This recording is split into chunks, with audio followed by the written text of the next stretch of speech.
What is going on, everyone? My name is Andy. Welcome back to another FPL video. Game week 30 has only really just begun. We've only had 2 matches so far at the time of recording this. Man City versus Arsenal, Sheffield United versus Aston Villa. But Game week 31 deadline is on Tuesday, so it's a very quick turnaround. By the time I put out the team selection, the game week preview streamed on Sunday as well. There's not going to be many more slots to place a wildcard draft video. Plus, a lot of people have activated their wildcard already and are already tinkering, so I wanted to give them something to think about. I don't have my wildcard, but I've put together a draft that I probably would go for. I quite like it, actually. When I put it together, I really wished I had a wildcard. And I'm also going to talk about some things to consider along the way as well. So let's jump into it. So before we check out the draft, just a few things that I will be considering right now. Obviously, we might find out more info by the time all the rest of the matches have been played. Who's starting in the kind of first 11, who's more likely to get subbed off first, and that kind of thing. One thing I would say, I haven't got kind of written down here, is there's only 8 game weeks left by the time you play this wildcard in game week 31. So you don't really need to be planning for the rest of the season necessarily. Even if you plan for 4 game weeks, that's halfway through whatever we've got left. So 3 to 4 games is kind of what I've looked at. That includes with the captaincy. Look at who you might want to captain over the next few weeks. It might not be the player you imagine it is. Maybe you want to kind of leave it on Liverpool players, that's fine, but they play Man City soon. You want to leave it on Kevin De Bruyne, that's fine, but they play Chelsea and then Liverpool soon. So those things you've got to consider who you want to captain. The 5 sub rule as well. So we've seen it in play in a couple of games now, and each manager has used every single sub, which is unsurprising. The fact they have to do it in 3 occasions, plus half-time if they want to do a 4th, means it's probably going to, carry on to the second half. We saw not many players. I don't think any players got brought off before 60 minutes. So that might not be a huge worry going forward. We know there's going to be some kind of rotation, but we have to try and take that into account and see who might be most nailed on. Goalkeepers, centre-backs and stuff like that as well. Price points, how easy can you switch to another player? It's all well and good having a super cheap strike force, for example, but it might be difficult to get in an explosive striker as well. And then a playing bench. I think you need a playing bench at this point. We're not going to find out a lot of the press conference news ahead of time because of the way the matches are scheduled. If the team's got a match on Tuesday, another one's got one on Thursday or Friday in the same game week, you're not necessarily going to get all the press conference and all the team news ahead of time. So a playing bench is kind of ideal. Yes, we're going to see a lot of cameos if players are on the bench, but if they just miss out completely and we don't find out that news ahead of time, we're not going to be able to react. So I definitely would want a playing bench. So this is the draft that I've come up with. It's actually a 3-5-2. Usual caveats apply, like, something major could happen this weekend. A big injury, a player we thought would be first 11 isn't, a player that we thought wouldn't be in the first 11 and they are. And that could change the thinking. But I think overall structure and players that I've picked wouldn't change a huge amount going forward. So one thing I've considered with this team is captaincy. So game week 31, for example, the first, obviously, game week we're going to be using this team. Liverpool play Crystal Palace. Now, as long as they beat Everton, then Crystal Palace will be their title-winning game. You'd expect them to win, but would you expect them to smash Crystal Palace? It's not usually a team that I would expect that from. And also, once they go 1 or 2-0 up, will that be it? Will they just hold the game, make sure they get the win, and make sure they get the title as soon as possible? Potentially. So, not saying a Liverpool player is a bad captain, it's not necessarily the one where you'd want to go for. Wolves play Bournemouth, could be a really good option to have like a Jimenez there.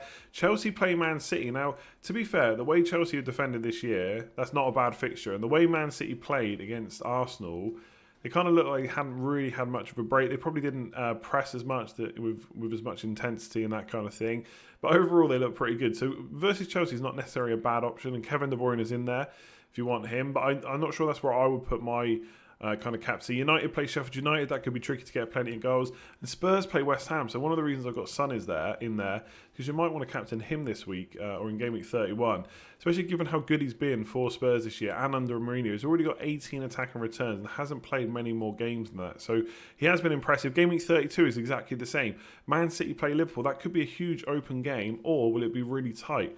Could there be anything to play for in that game? We don't know. So Man City versus Liverpool, you could go for De Bruyne, you could go for Salah, Mane, whatever. But if you're not keen on that fixture, then you're not going to want to go there. Spurs play Sheffield United away, that's tricky. But you've got Arsenal at Norwich. There's no Arsenal players in this apart from Nketiah, who's on the bench in this team. So you could go for someone like that. Man United play Brighton, that's another option as well. And Chelsea play West Ham and Spurs play Sheffield United. So you've got to think about captaincy. Could Man United player be the best one that week? So that's kind of what I've looked at when I've designed this team, as well as a bunch of other stuff. So I would probably shift, unless you've got loads of money, and you might have better team value than me to kind of explore different options. This team's actually got 1.5 million in the bank. There's a few things you could do with that, which I'll talk about along the way. So one, I've only got a set and forget keeper, Pope. You could go for another playing keeper and rotate a bit, but Burnley's fixtures are pretty good for the end of the season, and he has been in phenomenal form again from an FPL point of view this year. So Pope would be my choice. Right now I've got 2 Liverpool players, Trent Alexander-Arnold and Mane. Mane could be Salah, absolutely no issues with that, but for me, if I was looking at it from my point of view, I'm chasing. I don't think there'd be a huge amount in the scores between Mane and Salah, at least not what we know from the rest of the season. And so I'd go with the one with the least ownership, with kind of the most upside, really. And you can't really go with that Liverpool defender like Trent Alexander-Arnold for now. If they start rotating down the line, once the title's over, then maybe we'll rethink. But for now, I think you have to stick with them. In the back, kind of starts my playing bench. So Lascelles and Taylor are kind of my bench options for most weeks, but they do have good fixtures if you wanted to double on Burnley or just go for a Newcastle defender instead. And like I said, I've got 1.5 million, so you could upgrade Lascelles to Fernandes or whatever it might be. Go for a slightly better defensive bench option. I've got Wan-Bissaka in there as a double up with Fernandes for Man United. The fixtures are really good. Look, how Man United are going to come back and play, I don't know. In my own team, I've got a triple up, but I appreciate not many people are probably going to want to triple up on Man United. So I've just gone for the double up. Wan-Bissaka versus Maguire. Again, I don't think there's a huge amount in it. You're kind of looking at assist potential and a bit of bonus versus goal potential and a bit of bonus. Wan-Bissaka probably comes out slightly ahead, but I've got Maguire and I'm more than happy with that. And then Saiss, I just think is a great Wolves option. They've got really good fixtures for the rest of the season, really good fixtures over the next few as well. He does offer some goal threat. As long as he's nailed on, I think he's a better option than Bolly. I've said that before. If you've got the money to go to Doherty, by all means do it. But for his price, Saiss is such good value. That's where I would go. Now, the reason I've gone for 2 up front, I actually think is, unless you've got loads of money to burn to get like a Harry Kane in there, maybe an Aubameyang, although he didn't. I don't think it was the problem that he didn't look great versus Man City. I think the team behind him weren't great. There's so many times he made great runs or was looking to make a great run and the ball just didn't get played in behind. Like you'd see Leicester do that with Maddison. They'd play in Barnes, they'd play in Vardy. Arsenal just weren't doing it. So I don't think I could really spend the money on Aubameyang given what I know at the moment, given how that first match has gone. But yeah, if you've not got the money to spend on like a Vardy or something like that, then you are looking at cheap forward options. And I outside of Jimenez, I'm struggling right now at this moment at least to figure out who to put in. It could be Pukki, could be Jota, could be Calvert-Lewin, but Everton's fixtures are not fantastic. So right now I've gone for the Wolves double up because I know their fixtures are good, but Jota could be a Pukki or a Calvert-Lewin. And then Nketiah is on the bench. He did start that game against Man City. That's not to say he'll start the next game necessarily in Game Week 30 and in Game Week 31 and beyond. Will he start every single week? I wouldn't be so sure, but for that kind of price as a forward, it's about the best you're going to get for minutes, I think. So he would be in my team. And then the midfield is kind of like a power at 5. So I've already talked about Mane. I think if you want a Liverpool attacking option, he's as good as Salah, I guess. In some occasions, look, Salah will outscore him at times, I'm sure, but I wouldn't necessarily expect the kind of next 8 game weeks for Salah to massively outscore Mane. So I like Mane with the lower ownership. Kevin De Bruyne just looks so good. Like Man City, like I said, yes, maybe not as much intensity as usual, but they were playing their game as they always do. And I think they've got a system that works and they all know it inside out. And Kevin De Bruyne just looked like he hadn't had a break. He was incredible. And when you think just how good that Man City team is and how good the rest of the team were, for Kevin De Bruyne to still look better than the rest is really impressive. And he did take a penalty in that game. We have talked about whether he's going to be on penalties or he's going to go back to Aguero. So one thing is I expect De Bruyne to be on the pitch a bit more than Aguero. And he scored the last 2. And Man City hadn't done great on penalties. I'm not saying Aguero's got an awful record, but Man City in general hadn't been doing great. Now, the only issue is Aguero wasn't on the pitch, so who would have taken it in that scenario? It's hard to tell. But the fact he scored the last 2 makes me think he's got them. And he's already been almost essential this year with the amount of attacking returns he's got. And now we've added penalties. He's just incredible, and I think he has to be in a wildcard team. Yes, they have Chelsea. I've already talked about how that could be a decent enough game. Then they've got Liverpool, and I think with Man City, we're not quite sure just yet how the rotation is going to work. Not saying we're ever going to be able to second guess it, but once there's a little bit less to play for, will Foden get more minutes? Is he worth a slot in our teams potentially to come off the bench? He looked really good when he came on against Arsenal as well. Granted, anyone could have looked good against Arsenal last night, but that's just the way it is. So Kevin De Bruyne has to be in there. I think after Chelsea and Liverpool, Man City's fixtures are amazing from Game Week 33 onwards. So I would probably be looking then to maybe add a couple more Man City players if some of them are looking at regularly starting, the likes of Sterling maybe or someone like that. But right now, Kevin De Bruyne has to be in there. There's no way I would be going without him right now. Son is in there again. I really like Spurs fixtures. He's really performed well for Spurs this year, especially under Mourinho as well.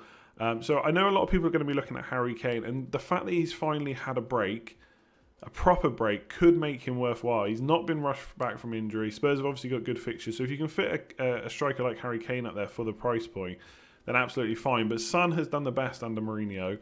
And like I said, he's already got like 9 goals, 9 assists this year. So he's already having an incredible season. So as long as he gets the minutes, which he should, Mourinho's finally going to have all his team kind of fit and raring to go. So it'll be interesting to see what lineup they go with. But surely Son is part of the best 11. So he has to be in there for me. I think he's really good value at 9.7 million. You could just go for a Man United midfielder instead alongside Fernandes or whatever it might be. But you've got that price point there for 9.7 million. And Son is a player that I want for my actual team. So it'll be really interesting to see how he plays against Man United.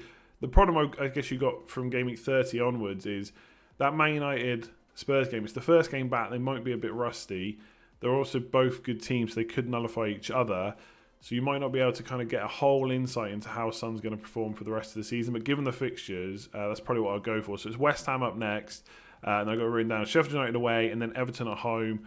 And then Bournemouth away. So pretty good fixtures there. The Sheffield United one could be tough. Maybe Everton as well. But overall, Son's just such a quality player. And I'm kind of surprised he's not a little bit more expensive, to be honest. I think he might be up to kind of 10 million next year. Obviously, the downside is he never really seems to have a full season of playing. But great player. Fernandes is in there. I think I've got 2 Man United attackers. I've got Martial and Fernandes in my actual team. And I'm pretty happy with that, to be honest. Although, obviously, we don't know how they're going to play. Martial's probably one of those players that will get brought off a bit earlier, and Rashford and Pogba are just back from injury, so or they've had a long breakout without playing football because of those injuries. So you wouldn't expect them to come in and play a huge amount of football, kind of 90 minutes week in, week out right now. Not that you can expect that with anyone, but definitely not with those kind of players.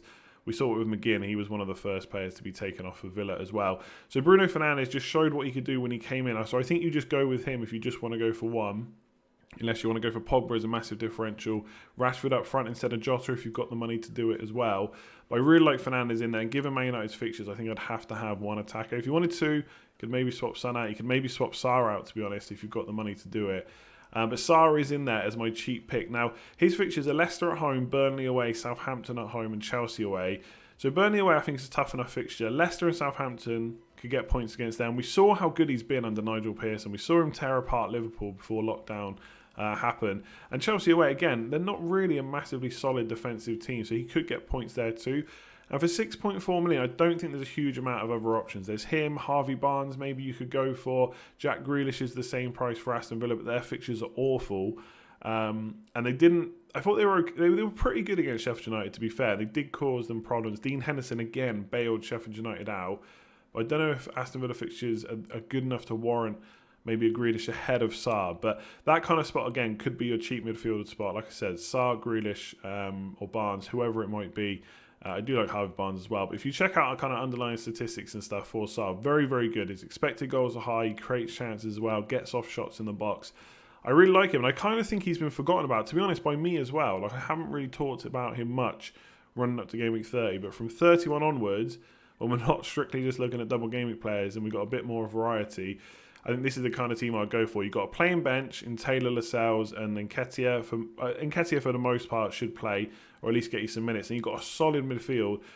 And the thing with the price points with this is, let's say you do need to go to an Aguero, an Aubameyang or a Kane.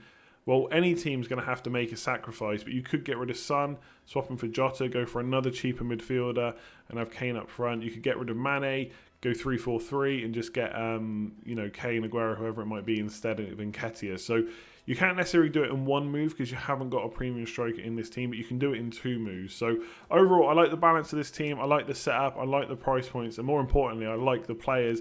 A lot could change after we see Game Week 30, the rest of the fixtures. But right now, this is what my wildcard draft would be, I think. That is it for this one. Hopefully you enjoyed it. If you did, make sure to give it a like. Leave me a comment below. What are your wildcard drafts looking like? What would your wildcard draft look like?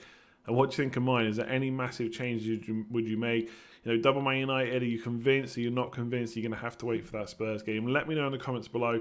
Make sure you subscribe if you're new around here as well. If you want to support the channel even further, I do have a Patreon page which you can check out There's a link in the description below. Make sure to follow me on Twitter, Instagram. I'm trying to do a bit more on Instagram now as well. So kind of bonus videos, pictures, and all that kind of usual stuff as well. So give us a follow. All the links are in the description below. Hit a like on this video, and I'll catch you again soon. Cheers all.